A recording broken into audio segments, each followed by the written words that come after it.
And welcome back. 2K Sports presentation of the NBA. What a season in store for us. Here's Harris looking for his first bucket of the game. A major front court overhaul for Utah last season with Carlos Boozer leaving for Chicago as a free agent. Kerr was injured most of the year. So it was up to Al Jefferson and Paul Millsap to really come through on the front line. Lakers leading by 4. Kobe kicks to Blake. He feeds it to Odom. Outside, Kobe. 6 to shoot. Blake dishes to Kobe for 3. The shot no good. The Jazz on offense. 4-point game. That's such a tough catch when the ball is coming from that far away. Yep, great play there, set up by Walton. That's 12 points for Kobe Bryant. Back to what you said, Steve, about the Jazz. They do have a lot of guys up front that can score. Clark, you played in the front line in the NBA. You know how important that is, and you probably have an appreciation for these guys that the Jazz have up front. No question, Kevin. I mean, Al Jefferson and Paul Millsap, and then if McCord can get healthy, he gives them a dimension with his ability to stretch the defense outside, shooting the ball. And then on the bench, they've even got some guys that can put the ball in the basket pretty well. Blake passes to Bynum. Shoots from the elbow. Blake misses. Jazz trail by 4. No good from Bell. And the defender, the rotation came over, really seemed to bother him, and that threw that shot off. The shot misses. And there go the Jazz the other way. They're off to Denver after this game as they apply their skills at the Pepsi Center. And that one will start off a 3-game road trip for the team. Gordon Hayward's checked in for the Jazz. C.J. Miles comes in for Raja Bell. The Lakers also changing it up. Pau Gasol's checked in for Bynum. Artest comes in for Luke Walton. And Derek Fisher is subbed in for Steve Blake. Here is Harris. He dishes it to Hayward. Gasol covering. And Jefferson throws it down. Nothing fancy for him on that jam. Just a textbook flush. Clarkey put it away without a moment's hesitation.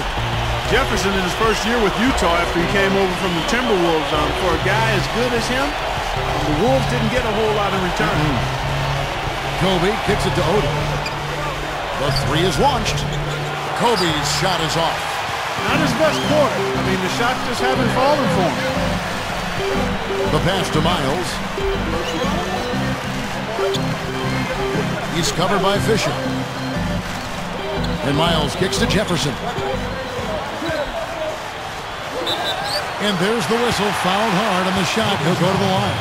They get Paul Gasol. Back to that trade you mentioned just seconds ago. 2 future firsts. But it's hard not to think that Utah got the better end of the deal. Steve, you've been in that general manager's position. What do you think of the trade? Well, usually the team that gets the best player ends up with the better end of the deal. So I agree with you. If you've got Jefferson and you know he's a productive player, then you got to feel good about that trade. And I think Utah got a steal there. Al Jefferson, a very, very good front court player. Here's Odom, still looking to get on the scoreboard. Feeds to Kobe. Fisher dishes to Odom. And that comes off the assist by Derek Fisher. And the Lakers lead by 3. He can be dangerous from out there. As a matter of fact, he can be lethal. His first from the arc after having none in the first quarter. Keep an eye on him. And Miles kicks to Jefferson. Lays it up, and despite of the excellent defense at that, Jefferson's got 6 here in this quarter. And the Lakers have possession. That was interesting. Once again, late last season for the Lakers, they slumped to close out the regular season. And it seems to be a pattern. You know, it's almost like they get bored before they actually get into the postseason. Harris passes to Jefferson. And that misses. That would have put him up.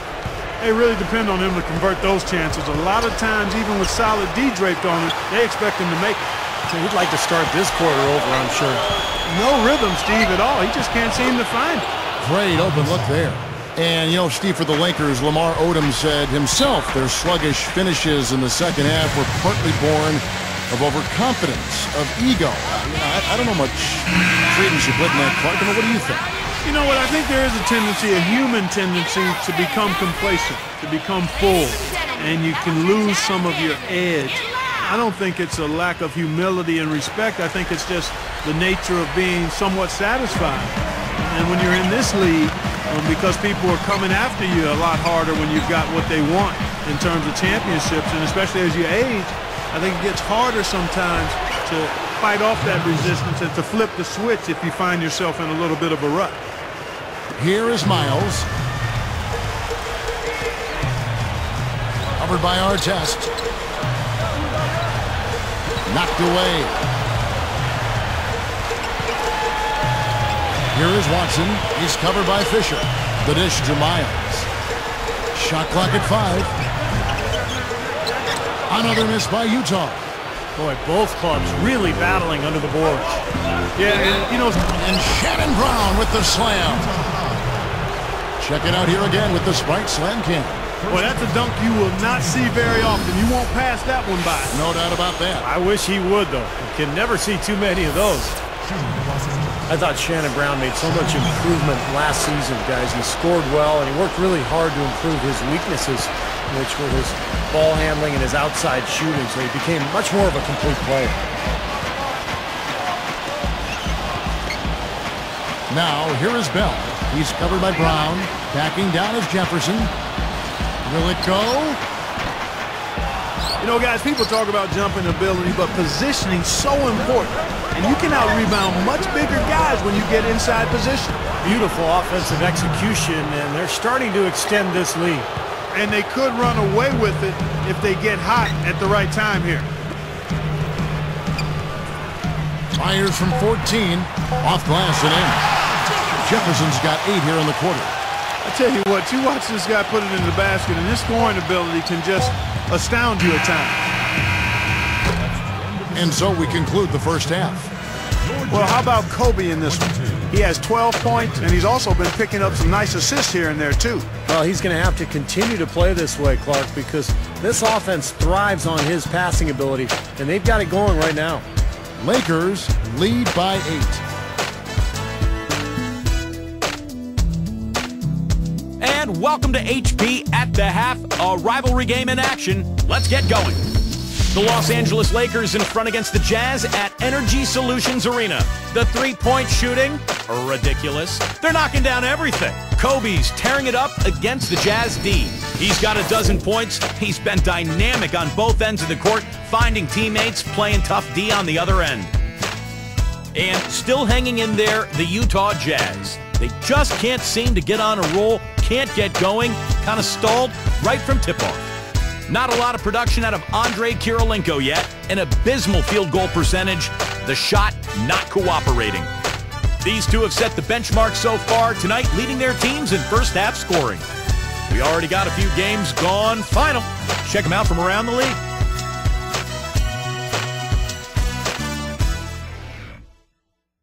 Over at US Airways Center, it was the Suns over the Hawks. Didn't run into much resistance, ran away with it. Aaron Brooks leading them in scoring.